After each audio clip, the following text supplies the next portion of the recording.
What if living in one of the richest countries in the world actually doesn't put you financially ahead in life? That's what I wanted to talk to you about today and explore what is called here locally as the golden cage.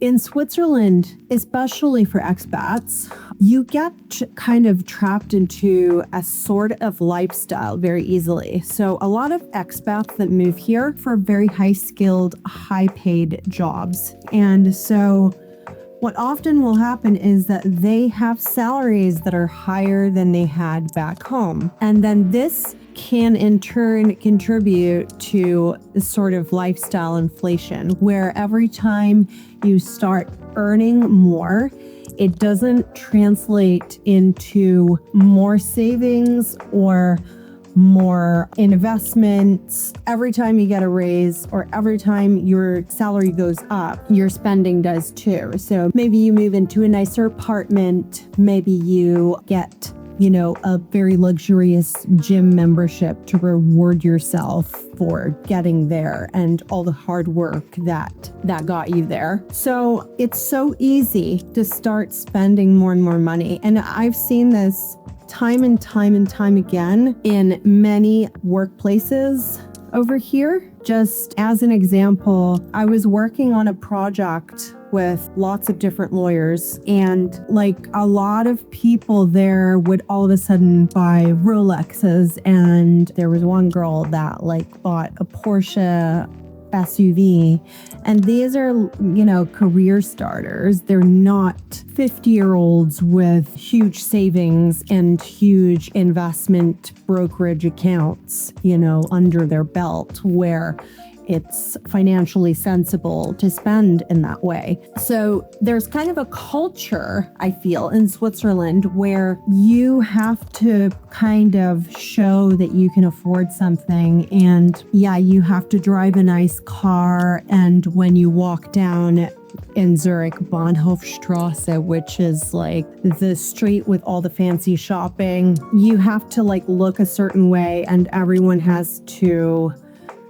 buy new handbags. They have to go to brunch and put their Birkin bag on the table. And it's you're spending money on putting on a rich person costume instead of actually putting yourself in a better financial situation. And look, you just can't tell what someone else's financial situation is by looking at them and what they're wearing and what they're driving. But usually, and maybe Switzerland is a little bit of an anomaly because median wealth here is higher, but usually when you have to externally flaunt wealth, you have something to prove.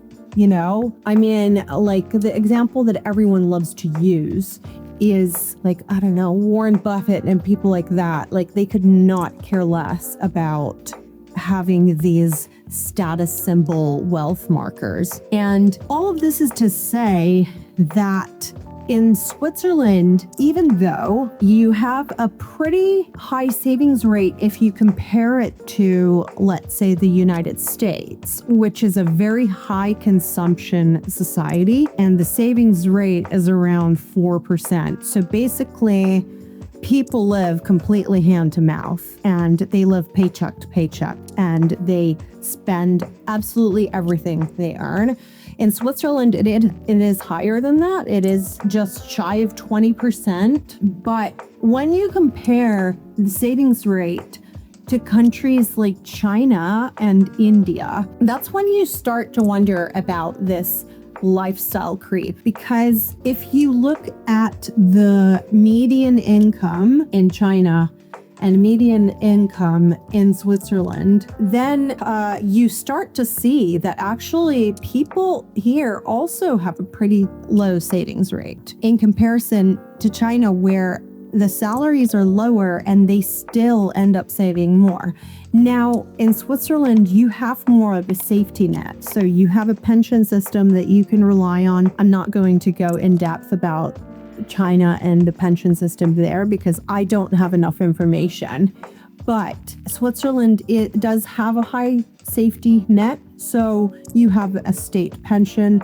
You have an employer-provided pension that you each contribute to. So this is called the second pillar. And many people will also have a third pillar, which is what in the US, the equivalent would be the Roth IRA. So it's a tax-advantaged pension investment account. So basically, it would be easier for someone in Switzerland to save much more money than it is for the average person in China or in India. So why is this? In my view, this is a purely cultural reason. It is also a kind of high consumption society like the US, where, these external wealth markers and status symbols become very, very important.